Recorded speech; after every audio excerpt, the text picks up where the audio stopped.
नमस्कार, मी ईशा जगताप हितगुजमध्ये आपलं स्वागत आहे। या विशेष कार्यक्रमातून आपण तज्ञांसोबत करतो हिताच्या गुजगोष्टी। डॉक्टर सांगतात की आपल्या शरीरातील दोन सांध्यांमध्ये एक द्रव पदार्थ असतो। हा थर सांध्यांना एकमेकावर घासू देत नाही, पण हळूहळू हा द्रव पदार्थ कमी होत जातो आणि सांधे एकमेकांच्या जवळ येत जातात आणि मग सुरू होते सांधेदुखी। तर सांधे सुजल्यास होतो संधिवात। खरं तर वाढत्या वयात हा त्रास होणं सामान्य आहे, पण तो तरुणांना होऊ शकत नाही असं ठामपणे सांगता येत नाही। मग यावर उपचार काय, त्याची लक्षणं काय, या सगळ्याबाबत आज आपण सविस्तर चर्चा करणार आहोत। आज आहे 12 ऑक्टोबर, जागतिक संधिवात दिवस, आणि या निमित्ताने आपण चर्चा करणार आहोत प्रसिद्ध र्युमॅटॉलॉजिस्ट अर्थात संधिवात तज्ञ डॉक्टर शशांक आकेरकर यांच्याशी। नमस्कार डॉक्टर, कार्यक्रमात आपलं स्वागत आहे। नमस्कार। चर्चेला सुरुवात करण्यापूर्वी डॉक्टरांची थोडक्यात ओळख करून देते। डॉक्टर शशांक आकेरकर यांनी मुंबईच्या केईएम हॉस्पिटलमधून MD इन मेडिसिन ही पदवी संपादित केली। तसंच र्युमॅटॉलॉजीचं प्रशिक्षण सुद्धा त्यांनी तिथूनच पूर्ण केलं आणि सध्या ते भांडूपच्या पश्चिम भागात असलेल्या IC4 मुंबई आर्थरायटिस क्लिनिकमध्ये कार्यरत आहेत आणि त्याचबरोबर फोर्टिस हॉस्पिटल, मुलुंड हॉस्पिटल, विक्रोळीतील गोदरेज हॉस्पिटल, ठाण्यातील बेथनी हॉस्पिटल अशा अनेक नामवंत ठिकाणी देखील ते सेवा देतात। डॉक्टर, खरं तर मी सुरुवातीलाही सांगितलं आणि असं म्हणतात एकंदरीत की संधिवात हा केवळ वृद्धापकाळात होणारा आजार आहे, हे खरं आहे का? नाही, हा एक परत मोठा गैरसमज आहे। वृद्धापकाळात गुडघेदुखी डेफिनेटली होते। वृद्धामध्ये काय होतं, सिनियर सिटीजन्समध्ये गुडघ्यामध्ये आपलं जसं तुम्ही सुरुवातीला इंट्रोडक्शनला म्हटलेलं तसं गुडघ्यामध्ये दोन हाडं असतात। हाडावर कार्टिलेजचं कुशन असतं। वय, वजन, काम, धावपळ, दगदग ह्यानं ते घासायला लागतं आणि त्याच्यामुळं काय होतं, दोन हाडं जवळ येऊन ती एकमेकावर घासायला लागतात आणि ह्याच्यामुळं गुडघेदुखी होते, ज्याला आम्ही ऑस्टिओआर्थरायटिस म्हणतो। तर हे जे आहे हे वृद्धापकाळात होणार आहे, पण जे बाकीचे संधिवात असतात ते ॲक्च्युली वृद्धापकाळात नाही तर तरुण वयात जास्त होतात। अगदीच तुम्ही बाकीचे संधिवात म्हणाल। अनेक जणांना असं वाटतं की संधिवात म्हणजे हा एकच आजार असतो, पण खरं तर त्याचे अनेक प्रकार सुद्धा असतात। डॉक्टर, या प्रकारांविषयी सांगा, त्यांची कारणं सुद्धा सांगा आणि लक्षणं सुद्धा सविस्तरपणे सांगा। जरूर। तर जे मी म्हटलं तुम्हाला, बाकी बरेच संधिवात हे तरुण वयात जास्त होतात। तर संधिवात म्हणजे एक आजार नाही आहे। संधिवाताखाली बरेच वेगवेगळ्या टाईपचे संधिवात येतात। जे आपण सुरुवातीला बघितलं वृद्धापकाळात सिनियर सिटीजनमध्ये जे होतं तो असतो जिजेचा संधिवात किंवा डिजनरेटिव्ह आर्थरायटिस। वयोमानानुसार जी सांध्याची झीज होते त्याच्यामुळं सांधे दुखतात तो। आणि जो तरुण वयात जास्त कॉमनली दिसतो त्याला मी इन्फ्लमेटरी आर्थरायटिस म्हणतो। तर ह्याच्यामध्ये होतं काय एक्झॅक्टली, तर बरेच सांधे दुखू शकतात, सुजू शकतात, फक्त गुडघे नाही। ह्याच्यामध्ये आपलीच इम्युनिटी, आपली जी प्रतिकारशक्ती आहे ती आपल्याच जॉईंटला फॉरेन समजायला लागते, आपल्याच जॉईंटला फॉरेन समजून अटॅक करायला लागते आणि त्याच्यामुळं हे सांधे दुखतात आणि सुजतात। काही जे सगळ्यात कॉमन आहेत त्यांची नावं सांगायची म्हटले तर रुमटॉइड आर्थरायटिस, अँकिलोजिंग स्पॉन्डिलायटिस आणि SLE किंवा ल्युपस। तर रुमटॉइड आर्थरायटिसमध्ये काय होतं, एकतर जनरली हे तरुण वयात जास्त होतं, कुणालाही होऊ शकतं पण तरुण वयात जास्त होतं। ह्याच्यामध्ये सांधे दुखतात, सुजतात, बोटं दुखतात, मनगट, खांदे, गुडघे, पायाचे सांधे हे दुखतात, सुजतात। सकाळी उठलं की साधं नळ पण उघडता येत नाही, टूथब्रश पकडता येत नाही, दात घासता येत नाहीत, कपडे घालायला त्रास होतो, हे होतं। अँकिलोजिंग स्पॉन्डिलायटिसमध्ये थोडं वेगळं असतं। अँकिलोजिंग स्पॉन्डिलायटिस पण तरुण वयात होतो। ह्याच्यामध्ये पाठीचे कमरेचे सांधे पकडतात, त्याच्यामुळं पाठ कंबर दुखते।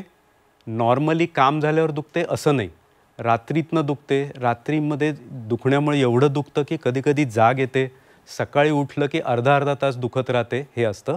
आणि SLE म्हणून अजून एक संधिवाताचा प्रकार आहे ज्याच्यामध्ये सांधे दुखतात, सुजतात, त्याच्याबरोबर तोंडावर, अंगावर चट्टे येतात, केस खूप गळतात, वारंवार ताप येतो, तोंड येतं। तर असे बरेच आहेत, हे 3 मी सगळ्यात कॉमन सांगितले, पण असे बरेच वेगवेगळ्या प्रकारचे संधिवात आहेत। अच्छा, असं म्हणतात की एकदा आपल्याला संधिवात झाला की मग पुन्हा मागे येता येत नाही, तो वाढतच जातो, पण खरं तर याच्यावर उपचार आहेत ना डॉक्टर? Absolutely yes. संधिवातासाठी proper effective treatment definitely available आहे। तुम्ही जे म्हणाला ते अजून पण समाजात रूढ आहे, बऱ्याच लोकांच्या डोक्यात ते अजून बसलं आहे, पण ती असं म्हटलं तर एका जमान्यातली गोष्ट झाली। आजकाल आपण AIच्या जमान्यात आहोत, आजकाल आपण मोबाईलमध्ये सगळ्या गोष्टी होतात, तर मेडिकल सायन्स पण खूप प्रोग्रेस, खूप ॲडव्हान्स झालेला आहे। तर आत्ता संधिवाताला ॲब्सोल्युटली इफेक्टिव्ह ट्रीटमेंट अवेलेबल आहे आणि आता जसं अवेअरनेस वाढतोय, जसा आजचा आपला प्रोग्राम होतोय, जसं जसं संधिवाताबद्दल सगळ्यांना जास्त कळतंय, तसं संधिवात लवकर डायग्नोज देखील व्हायला लागलेला आहे. तर लवकर डायग्नोज झाला तर तो पूर्ण चांगला पण होऊ शकतो आणि त्याच्या गोळ्या पण लॉंग टर्ममध्ये लागणार नाहीत, असं देखील डेफिनेटली होऊ शकतं. अच्छा, एक ना अनेक जणांचा एका बाबतीत गोंधळ उडतो. खरं तर माझाही व्हायचा की सांधेदुखी आणि संधिवात या दोन वेगवेगळ्या गोष्टी आहेत की एकच आहे? हो, बघा, संधिवात, सांधेदुखीचं जर का आपण बरीच कारणं म्हटली तर संधिवात त्यातलं फक्त एक कारण आहे. त्यामुळं सांधे दुखले म्हणजे लगेच संधिवात आहे असं तर डेफिनेटली नाही. पण ॲट द सेम टाईम सांधे दुखले तर रुमॅटॉलॉजिस्टला नक्की दाखवा, कारण तेच तुमचं डायग्नोसिस करून देतील की हे संधिवात आहे का बाकीची काय कारणं आहेत. तर बाकीची कारणांमध्ये काय काय असू शकतं, एक विटॅमिन डी, विटॅमिन B12 कमी असतं, त्याच्यामध्ये कुणाकुणाला सांधे दुखू शकतात. थायरॉईड कमी जास्त असतं, त्याच्यामध्ये होऊ शकतं. कधीकधी अगदी साधी क्षुल्लक कारणं म्हणू आपण, क्षुल्लक म्हणतोय मी, पण जे एकदम साधी कारणं आहेत, काम खूप असतं, धावपळ, दगदग खूप असते, त्याच्यामध्ये कधीकधी सांधे दुखू शकतात. झोप कुणाकुणाची बरोबर होत नाही. इनफॅक्ट बॉम्बेमध्ये आज म्हणाल, मुंबईमध्ये तर तुम्ही बघा, ॲव्हरेज झोप लोकांची झाली आहे 4 तास, 5 तास, 5.5 तास. ट्रॅव्हलिंगमध्येच 2-4 तास निघून जातात. झोप कमी असेल तरी पण सांधे, मसल्स, पूर्ण बॉडी एक होऊ शकतं. आणि लास्ट, जे खूप कमी समजलं जातं, स्ट्रेस, टेन्शन, सेन्सिटिव्ह नेचर, छोट्या छोट्या गोष्टीचं टेन्शन घ्यायचा स्वभाव, त्यानं देखील सांधे किंवा पूर्ण बॉडी दुखू शकते. तर ह्याच्यासाठी जस्ट तुम्हाला दुखतंय म्हणून काही नाही असं नका करू. मी जस्ट थोडा वेळ आधीच तुम्हाला म्हटलं की संधिवात लवकर डायग्नोज झाला तर तो पूर्ण बरा तर होतोच, लाँग टर्ममध्ये गोळ्यांशिवाय देखील चांगला होऊ शकतो. संधिवात आगीसारखं आहे. आग लागली, छोटीशी ठिणगी असेल तर मी नुसतं पाय मारून पण त्याला विझवून टाकेन, पण तीच जर का मी वाढून दिली तर मला फायर ब्रिगेड पण बोलवायला लागेल. तर तशीच गोष्ट आहे, लवकरात लवकर सांधे दुखले, संधिवात आहे नाही आहे त्याचा विचार तुम्ही नका करू. रुमॅटॉलॉजिस्टला दाखवा, त्यांच्याकडनं पक्कं डायग्नोसिस करा, आणि जे आहे प्रत्येकाची ट्रीटमेंट तर डेफिनेटली आहे. अगदीच, आणि उपचार आहेत हे महत्त्वाचं आहे. Absolutely. पूर्णपणे बरा होऊ शकतो संधिवात. पूर्णपणे बरा होऊ शकतो. आजच्या मॉडर्न एजमध्ये डेफिनेटली पूर्णपणे संधिवात बरा होऊ शकतो. अगदीच अगदीच. डॉक्टर, खरं तर नेहमी जर आपल्याला सुदृढ जगायचं असेल ना, तर नेहमी किमान अर्धा तास का होईना व्यायाम करावा असं तज्ज्ञ सांगतात. पण मुळात जर आपलं अंगच दुखत असेल पूर्ण, जर संधिवात खूप त्रास होत असेल संधिवाताचा, तर व्यायाम कसा करावा? हो, संधिवातात फक्त गोळ्याच नाही तर गोळ्यांबरोबर व्यायाम आणि बाकी काही गोष्टी पण कामाच्या असतात. संधिवातामध्ये व्यायाम किंवा फिजिओथेरपी, प्रॉपर एक्सरसाइजेस खूप खूप इम्पॉर्टंट रोल प्ले करतं. पण जसं तुम्ही म्हणाला, जेव्हा दुखत असेल तेव्हा ऑब्व्हियसली एक्सरसाइज कसा करता येईल. बऱ्याचशा गृहिणी आत्ता पण म्हणतील, घरचे मला सारखे सारखे सांगतात रोज चालू नये, रोज चालू नये, पण माझे गुडघे एवढे दुखतात की मला चालायलाच जमत नाही. ही कॉमन गोष्ट आहे.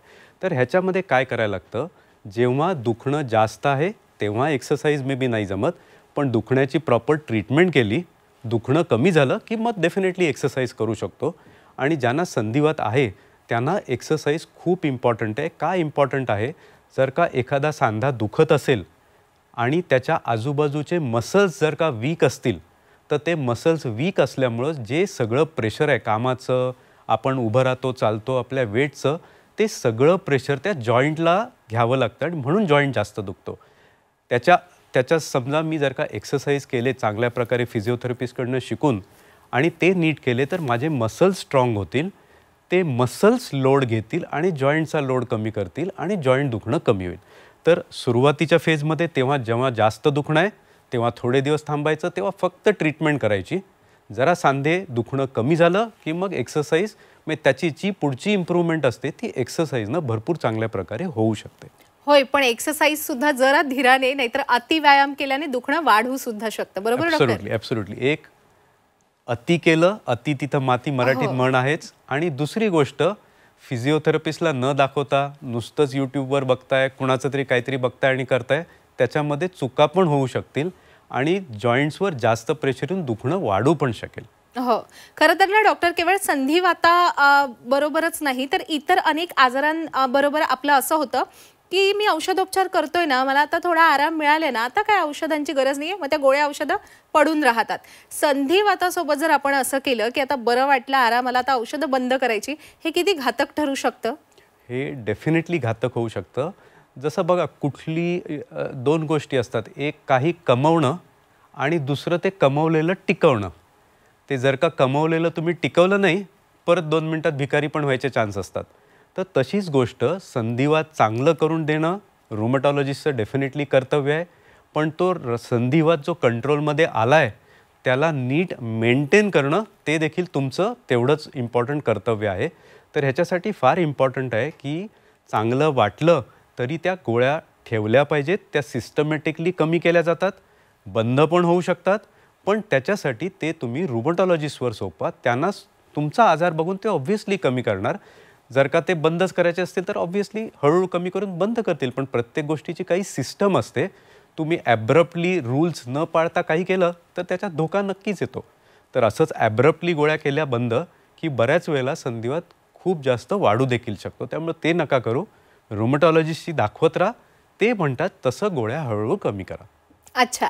डॉक्टर, अनेक जण ना आजकाल नैसर्गिक उपचारांकडे वळतात, घरगुती उपायांनी आपल्या आजारांवर मात करतात. शिवाय जीवनशैलीत आपण काही सकारात्मक बदल केले तर आपण वेगवेगळ्या आजारांवर मात करू शकतो. संधिवाताबद्दल याविषयी काय सांगाल? हो, ही गोष्ट इनफॅक्ट मी म्हणेन संधिवातात खूपच कॉमन आहे. इनफॅक्ट असे बरेच फॅड्स येतात वेळोवेळी, तुमच्या सोशल मीडियामध्ये म्हणा किंवा बरेच ठिकाणी फॅड्स येतात. तर जनरली हे नैसर्गिक उपचार वगैरे कशात येतात? एक समजा असं मी 4 एक्झाम्पल म्हटले तर एक, जेव्हा संधिवात होतो तेव्हा बरेच जणांच्या असं डोक्यात समजूत असते की ॲलोपॅथी खूप डेंजरस आहे, खूप साईड इफेक्ट होतात, किडनी खराब होते, लिव्हर खराब होते. त्याच्यापेक्षा आपण जाऊन ते काहीतरी झाडापाला वगैरे असं काहीतरी नैसर्गिक उपचार करून बघू. तर ही गोष्ट डेफिनेटली खरी नाही आहे. पूर्ण जग असं वेडं होऊन किडनी लिव्हर खराब करायला तर डेफिनेटली नाही जाणार. आणि जे मेडिकल सायन्स आहे त्याच्यामध्ये प्रत्येक गोष्टीसाठी एव्हिडन्स असतो, प्रूफ असतो. कुठलंही औषध जेव्हा येतं त्याच्यामध्ये बरेच स्टडी झालेली असते आणि मग येतं ते मार्केटमध्ये, मग डॉक्टर वापरतात. तर हा गैरसमज पहिला डोक्यातनं काढून टाका. दुसरी गोष्ट, कधी गोळ्या चालू केल्या जातात पण जेवढा लवकर हवा तेवढा फरक होत नाही. जशी 5 बोटं एकासारखी नाहीत, छोटी मोठी आहेत, तसंच कोणाला पटकन फरक पडतो, कोणाला लेट फरक पडतो, थोडा वेळ लागू शकतो. तर ह्याच्यामध्ये पण कधी कोणी हिरमुसतात आणि मग काहीतरी नॅचरल वगैरे ट्राय करायला जातात. तर असं कधी झालं तर तुमच्या रुमॅटॉलॉजिस्टशी विचारा, बोलून घ्या नीट की काय ह्याला वेळ लागू शकतो का, मला का वेळ लागतोय, काय अजून करता येईल ते करा आणि मगच डिसिजन घ्या. तिसरी अजून एक गोष्ट असते की सगळं चांगलं चालू असतं. आत्ता तुम्ही जसं म्हटलं गोळ्या बिळ्या नीट चालू असतात, सगळं एकदम सेटल्ड असतो. असंच लग्नात गेलं, कोणतरी भेटलं, कोणतरी म्हणाला अरे बापरे इतना गोली खा रहे हो, साईड इफेक्ट हो जाएगा, मग तिथं गोळ्या बंद करून काहीतरी वेगळंच सुरू होतं. तर हे जे असं कधी ऐकलं कुणाचं तर ते डोक्यात ठेवा, डिसिजन नका घेऊ, रुमॅटॉलॉजिस्टशी डिस्कस करा आणि मग करा. तर ह्या 3-4 गोष्टी आहेत, ह्याच्यापासून सांभाळून राहा. आणि लास्टली असतं यूट्यूब, कुठले चॅनेल्स आणि सगळ्या ई-कॉमर्स साईट ज्याच्यामध्ये बरेचसे असे सप्लिमेंट्स देतात. न्यूझीलंडमधनं आलं आहे, शेलफिशचं आहे आणि हे जगात खूप चांगलं चोरात चालू आहे, जो म्हणा संधिवात यानं ठीक होईल. तर ह्या सगळ्या गोष्टींपासून सांभाळून राहा. यूट्यूबवर व्हिडिओज पण आहेत, चुटकी बजाव गठिया गायब. तर जर का एवढं सिम्पल असतं चुटकी बजाव गठिया गायब तर सगळ्यांच्याच नावानं चुटक्या वाजवून द्या एकदा, मग सगळ्यांचंच गठिया गायब होईल. तर असं नसतं. या गोष्टीला सगळी सायंटिफिक ठेवा आणि रुमॅटॉलॉजिस्टशी विचारून करा. इनफॅक्ट जे मॉडर्न मेडिसिन आहे त्याच्यामध्ये पण ह्या बाकीच्या लाईफस्टाईल तुम्ही ज्या गोष्टी म्हटल्या त्यांना इम्पॉर्टंट आहे. औषध तर आहे, एक्सरसाइजचं आपण जस्ट बोललो, जे आहार पद्धती आहे, खाण्याचे चेंजेस आहेत ते पण ह्याच्यात इम्पॉर्टंट आहेत. आणि लास्टली झोप, काउन्सिलिंग, जे आत्ता जे म्हटलं आपण, झोप, अतिकाम, स्ट्रेस, ह्या तिन्ही गोष्टी इम्पॉर्टंट आहेत. इनफॅक्ट जे क्लिनिकचं सुरुवातीला नाव तुम्ही म्हटलं IC4, त्याचा अर्थ आहे की इंटिग्रेटेड केअर फोर. म्हणजे मॉडर्न सिस्टममध्ये आम्ही मेडिसिन, एक्सरसाइज, डायट आणि स्ट्रेस, स्लीप, काउन्सिलिंग ह्या गोष्टी सगळ्या इंटिग्रेट करून त्याची ट्रीटमेंट करतो. म्हणून हे इकडनं तिकडनं घेण्यापेक्षा सायंटिफिकली घ्या, तुम्ही सायंटिफिकली एकत्र करून घ्या, ते जास्त बरं पडेल. डॉक्टर, आपण मगाशी सांगितलं की काही जणांना ना एक संध्याकाळ होत आली किंवा रात्र होत आली की संधिवाताचा प्रचंड त्रास होतो, इतकं अंग दुखतं की ते झोपेतून उठतात. मला वाटते याचं कारण हे असेल की जसं तापमान कमी होत जातं तसतशी त्यांना अंगदुखी होते, बरोबर आहे? काही अंशी म्हणेन मी. हे पर्टिक्युलरली तुम्ही जे म्हणता हे पावसाळ्यात थंडीत जास्त होतं. अगदीच. जसा पाऊस सुरू होतो, थंडी पडायला लागते, तसं दुखणं वाढतं. हे आहे, म्हणजे खरं आहे, ह्याच्यात काही खोटं नाही. बऱ्याच जणांना होतं. सायंटिफिकली हे का होतं ते एक्झॅक्टली अजून क्लिअर नाही झालेलं. अच्छा, पण उपाय काय त्यावर? उपाय हे आहे की 2-4 गोष्टी आपल्याला थंडीपासून वाचायचं आहे, थंडीपासून स्वतःचा सांभाळाल स्वतःला, तर ऑब्व्हियसली दुखणं जास्त वाढणार नाही. तर पाऊस किंवा थंडीच्या सीझनमध्ये काय करू शकता, उठलं की अर्ध्या ते 1 तासात आंघोळ करा, लेट आंघोळ करू नका. जर का 6ला उठला आणि 12 वाजता आंघोळ केली तर तुम्ही 6 तास दिले थंडी तुमच्या शरीराला लागण्यासाठी आणि ते बाधून मग संधिवात वाढण्यासाठी. तर त्याच्यापेक्षा उठलं की अर्ध्या 1 तासात आंघोळ करा, गरम पाण्याने आंघोळ करा, कारण गरम पाण्याने आंघोळ केलं की थंडीचा इफेक्ट निघून गेला. आणि तिसरी अजून एक इम्पॉर्टंट गोष्ट, सकाळी दरवाजे खिडक्या उघडं टाकून बसू नका, कारण जो थंड बोचरा वारा येतो त्यानं देखील सांधेदुखी वाढू शकते. तर हे दरवाजे खिडकी कधी उघडाल, एक अराउंड से आयदर ऊन आलं की किंवा ऊन नाही आलं तर एक 11-12 वाजता जेव्हा जास्त वारा नाही आहे ते करू शकता. आणि सकाळी अर्ली मॉर्निंग जर का फिरायला जायची तुमची सवय असेल तर पावसाळ्यात किंवा थंडीत ते नका करू, ते तुम्ही संध्याकाळी जाऊ शकता ऊन असताना, किंवा सकाळी थोडं लेट जेव्हा ऊन येईल तेव्हा जाऊ शकता. इनफॅक्ट उन्हामुळं बॉडी गरम होईल आणि दुखणं कमी होऊ शकेल. आणि मग संधिवातावर व्हिटॅमिन डी घेण्याची काही आवश्यकता नसते doctor? Vitamin D definitely important आहे. जसं मी आधी पण म्हटलं, संधिवात तर सोडा, नुसतं सांधे दुखतात त्याचं पण एक कारण व्हिटॅमिन डी असतं. तर व्हिटॅमिन डी सांधे दुखू नयेत म्हणून पण, आणि व्हिटॅमिन डीचे रिसेंटली बरेच इम्युन फंक्शनचे म्हणजे स्टडीज आहेत की व्हिटॅमिन डी कमी असेल तर इम्युन सिस्टम बरोबर काम नाही करत आणि मग संधिवाताचे चान्स वाढतात. तर जर का संधिवात असेल तर रेग्युलरली व्हिटॅमिन डी घेऊन ते व्हिटॅमिन डी नॉर्मल ठेवणं, किंवा ऊन वगैरे रेग्युलरली घेऊन व्हिटॅमिन डी लेवल नॉर्मल ठेवणं फार इम्पॉर्टंट आहे. अच्छा डॉक्टर, खरं तर काही केसेसमध्ये, काही रुग्णांमध्ये संधिवातावर शस्त्रक्रिया करण्याची सुद्धा वेळ येते ना, पण खरं तर एक सर्वसामान्य व्यक्ती म्हणून जेव्हा आपण शस्त्रक्रिया माझ्या स्वतःवर किंवा माझ्या एखाद्या जवळच्या व्यक्तीवर शस्त्रक्रिया करायची असं जेव्हा मला कळतं तेव्हा मी मानसिकरित्या मी चिंतेत येते, माझं मन ढासळतं. पण हे असं यामुळे टाळाटाळ करणं शस्त्रक्रियेसाठी संधिवातावर किती धोक्याचं आहे? बघा काय होतं, जर का संधिवात वेळेत जर का त्याचं निदान झालं नाही किंवा त्याची ट्रीटमेंट प्रॉपरली समजा झाली नाही, जे काय कारण असेल त्याचं, तर सांधे आतनं झिजतात. कारण जी सांध्याला आतनं सूज असते संधिवातामुळं, ती आतलं जे कार्टिलेज आहे ती खाते आणि त्याच्यामुळं सांधे झिजतात आणि ते झिजल्यामुळं मग सांधे दुखत राहतात. जसं आग लागली कुठं, आग वेळेवर विझली नाही तर काही गोष्टी जळून जातील. तर हे त्याच्यासारखंच आहे, म्हणजे आग म्हणजे आहे ॲक्टिव्ह आणि जे जळलं ते म्हणजे डॅमेज. तर जेव्हा जॉईंट्स डॅमेज होतात तर त्या डॅमेजमुळं दुखायला लागतात आणि त्या फेजमध्ये, सुरुवातीच्या फेजमध्ये डेफिनेटली नाही, पण त्या फेजमध्ये मग जॉईंट रिप्लेसमेंट सर्जरी हाच त्याच्यासाठी सगळ्यात चांगला उपाय असतो. सर्जरी म्हटलं की साहजिक कुणी घाबरेल, मी पण घाबरेन, कुणी घाबरेल, त्याच्यात हे नाही. पण जर का ती ॲप्रोप्रिएट असेल, त्याच्यामुळं तुमचं दुखणं कमी होत असेल, त्यांच्यामुळं तुमचं जे डे टू डे लाईफ आहे ते इम्प्रूव्ह होत असेल, तर मग डेफिनेटली ती केली पाहिजे. कारण जे लाईफ चेंजिंग म्हणतात तसं ते असतं की आत्ता मी एवढं सगळं करू नव्हतो शकत आणि सर्जरी केल्यानंतर जे हवं नॉर्मल माणसासारखं करायला लागलो, तर it can be a life changing process. अच्छा, शिवाय आता सर्जरीमध्ये अनेक ॲडव्हान्स्ड ट्रीटमेंट सुद्धा आले असतील ना? हो हो, ॲब्सोल्युटली. तर एका जमान्यात जे सर्जरीचं डोक्यात असायचं की मला इतके दिवस झोपूनच राहायला लागेल, मला इतके दिवस दुसऱ्यावर अवलंबून राहायला लागत असेल, तर त्या गोष्टी आता नाही. जसं मेडिकल सायन्समध्ये ॲडव्हान्स झाले तसं सर्जिकल प्रोसिजर्स आणि स्किल्स दोन्हीमध्ये खूप इम्प्रूव्हमेंट झालेलं आहे. तर आता सर्जरीज लिटरली ज्या जॉईंट रिप्लेसमेंट सर्जरीज आहेत 99.9% सक्सेस रेट धरून चला, त्याचं फेल्युअर रेट खूप कमी झालेला आहे आता. आणि ज्याचं पोस्ट सर्जरी जे नॉर्मलला येतो आपण, ते त्याचं जे ड्युरेशन आहे ते पण खूप कमी झालेलं आहे.